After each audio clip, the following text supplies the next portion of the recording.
Hello, fellow artists. I'm back here with another video. This one is probably gonna be the longest video I've ever put on my YouTube. It's a draw with me, so turn on your drawing tablets and consider sketching along, because really this is just gonna be me talking about art while drawing art. So I think when I draw, I have this problem of not planning well enough.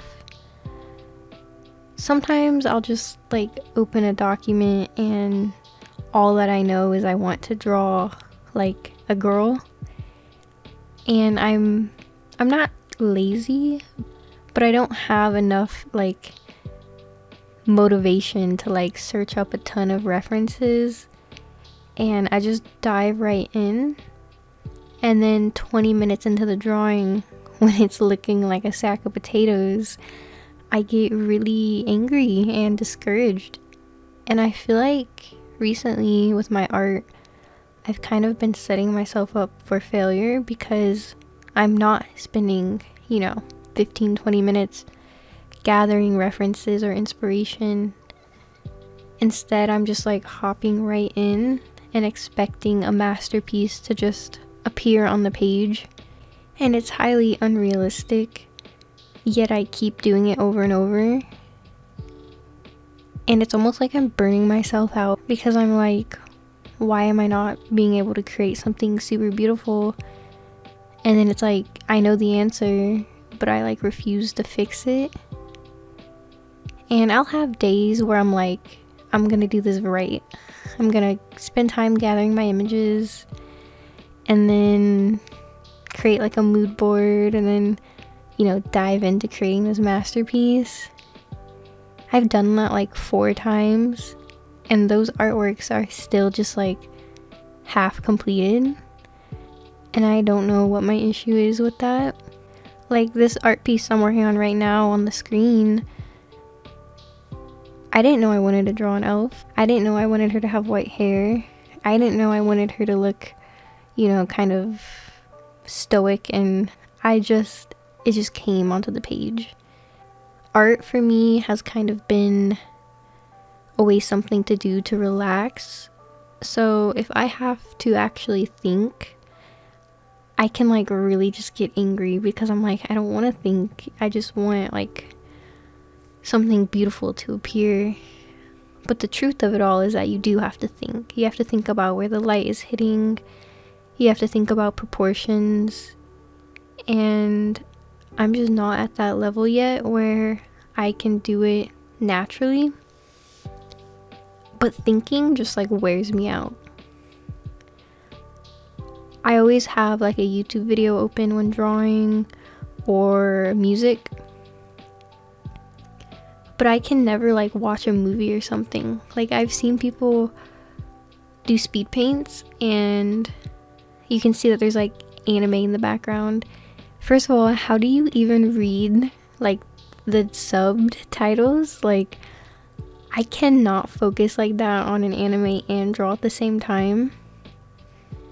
Like I already have trouble enough thinking and drawing to let alone understand an anime or movie going on. Sometimes I'll have a Netflix show open, but it'll be like a show like NCIS, which makes me sound really old because that's like an old person show. But it's one of those shows where every episode is like a new crime they have to solve. So it doesn't require me to pay too much attention to it. I can just listen to them talking and glance over like every couple of minutes or whatever. But speaking of proportions, with this piece I had a reference, and for some reason, even when I sit there and I very deliberately try to focus on drawing the eyes the correct size, drawing the nose in the right place, for some reason the proportions still never turn out true to the reference. And I'm wondering if that has to do with me, once again, maybe going too fast or not taking enough time to fully understand their place on the face. But earlier in the video, her nose was like really high and I had to adjust it. And throughout the whole video, I'm adjusting proportions constantly to make them more and more realistic. And sometimes that like really frustrates me, especially because some of my favorite artists, when I watch them draw, they get the proportions correct like in the sketch, and they don't have to do much liquefying, like maybe a tiny bit, but like not so dramatic that they're like actually like moving an eye down into the correct area. And I notice with my art, I'm always having to do that. Sometimes the eye is literally like half an inch too high, or like the gap between the nose and the upper lip is like massive. A lot of the times I'll notice the chins that I draw are extremely lopsided. And it's not even necessarily that I'm rushing that these things happen. It just, I guess it's my lack of understanding. Like, I know the basic proportions, such as like the eyes are halfway down, and then the nose is halfway from the eyes to the chin, and then that the lips are roughly halfway from the nose to the chin, if not like a little bit higher. Like, I know all these like landmarks, and still for some reason my proportions are coming out like not consistent. And I mean, it drives me up a wall. And a lot of the times I end up giving up on my piece way earlier than I should. Not that I should be giving up on my art pieces, but I'll always be telling myself, like, how many times have I drawn this angle of the face and I still cannot get it right on the first go? And then like I'm already mentally checked out by then. I'm like, I do not want to work on this anymore. Like, I don't want to be reminded of like how bad I am at sketching consistent proportions that I just like give up. And I think right now I'm going through this continuous cycle of being extremely excited to start a piece, diving in on it. About 40 minutes in, I noticed just how whack everything is looking. And then I'll sit there and I'll be like, I did not just spend 40 minutes working on this for it to look like a super messy sketch that would normally take 10 minutes. Like, I did not spend this much time doing it. How much more time do I have to keep doing on this for it to like look good? And like, just even thinking about that wears me out and I just give up.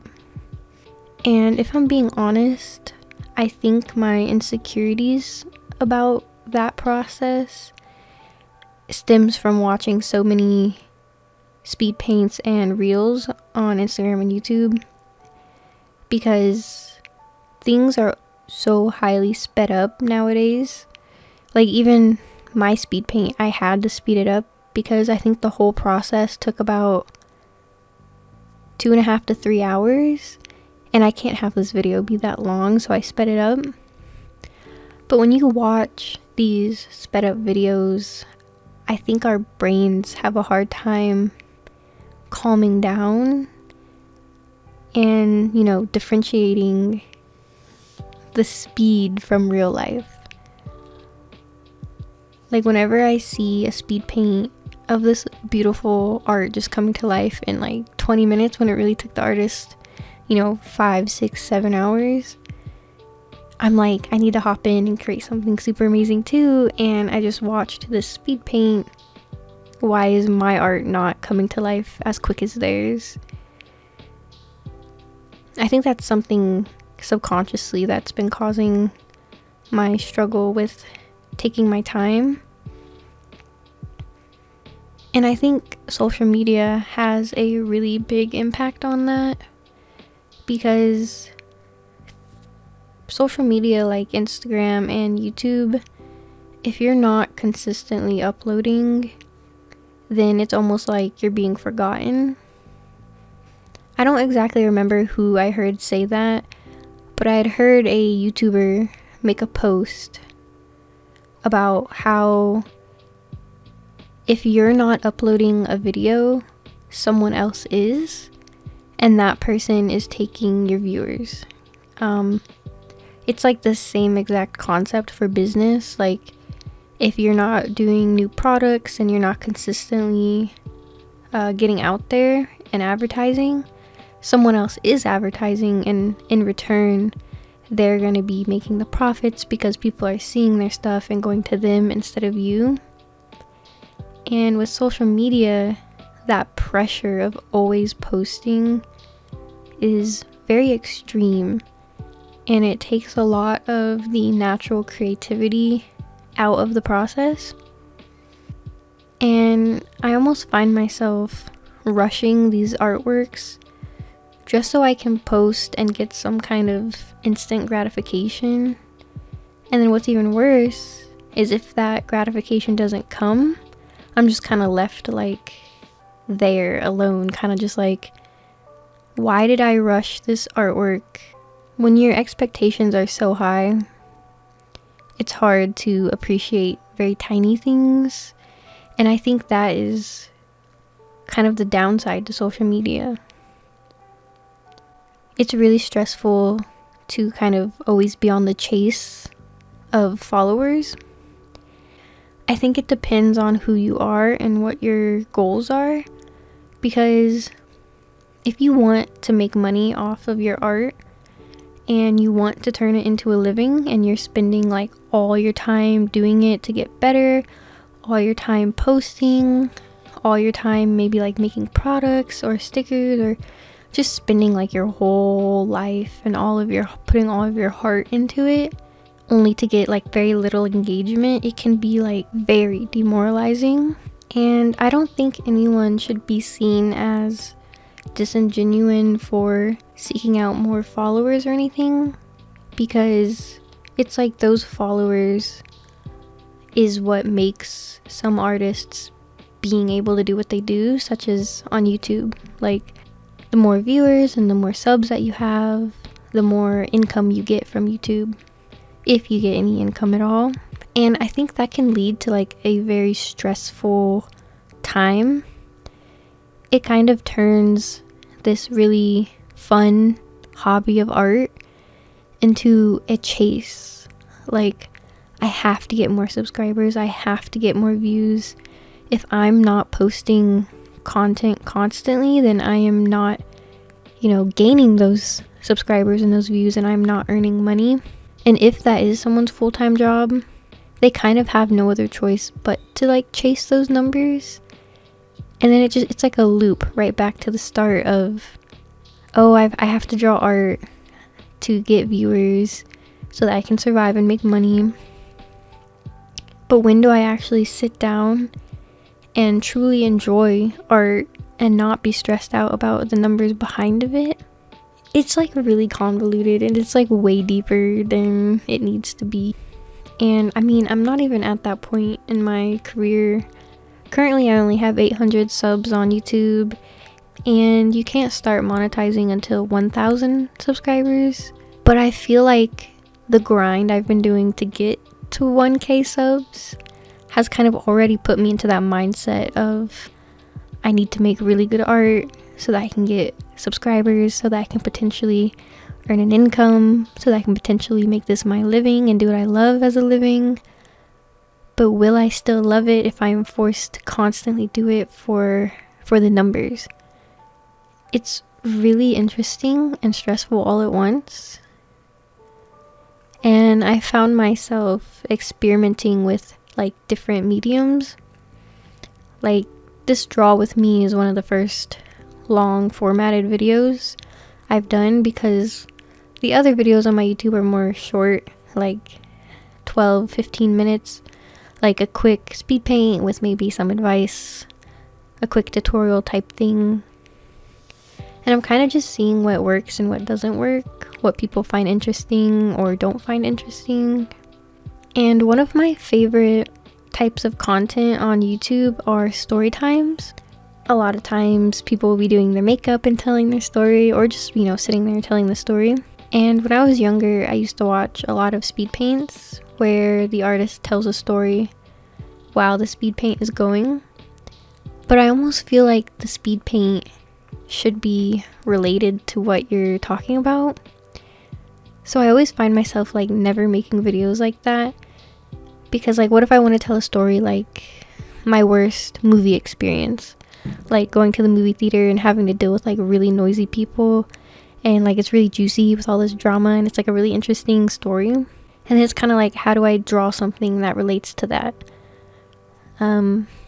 I guess that just is creativity. Like, I need to have more creativity, because even as I just said that, I'm thinking about like all these ideas I could do. But anyway, that was like a huge ramble. I might consider doing story times to see how that works. I've always found those extremely entertaining. But I also really love videos that are just straight up honest about what it takes and the upsides and downsides of being an artist, running their own social medias, the pressure behind it, the numbers behind it. Is it actually like something you can make a living off of or not? I love videos that are like really honest about that type of thing, and I hope one day I can get to the point where I can make those videos. And until then, I'm just kind of trying to improve my skill so that I can create content that is worthy enough for people to watch, if that makes any sense. I think all art is worthy, no matter like the style or the skill level necessarily, but I kind of want to mirror the content that I watch. And one of my favorite art videos to watch are like speed paints of really detailed, intricate, beautiful like video game art where the art is like very realistic. So I've been kind of trying to replicate that kind of style. And speaking about style, it's like a whole nother video topic, but I have not been able to find a style that works for me yet. I love the realistic game art style, but I also love Disney styles, and I guess it's good that I'm experimenting, but I find myself all over the place, and it's honestly stressful. Nothing sucks more than like, for example, the artwork I'm working on right now, this like really detailed portrait. Nothing sucks more than like being able to do something so detailed, but then like if I try to turn it into like a half body character, I can't get the body to look real, and I just get so demotivated. Like, it looks like, her body's like been struck by lightning or something. Like, one shoulder is massive, the other one is small, and it's like you spend so much time rendering one piece of the art, then you have to spend so much time on the body as well, and it just, I guess it comes down to discipline and being able to push through parts of the painting that you don't necessarily like. That is something I really need to work on personally. So that's really all I have to say in today's video. Thank you guys for getting this far into the video, and I hope you have a good day, a good week, a good month, a good year. I will see you in my next video, and depending on how good this video does, perhaps I'll do more draw with me's where I just kind of talk about how I feel, or my art process, or my thoughts and struggles and achievements and everything like that. But until next time, thank you guys. Peace.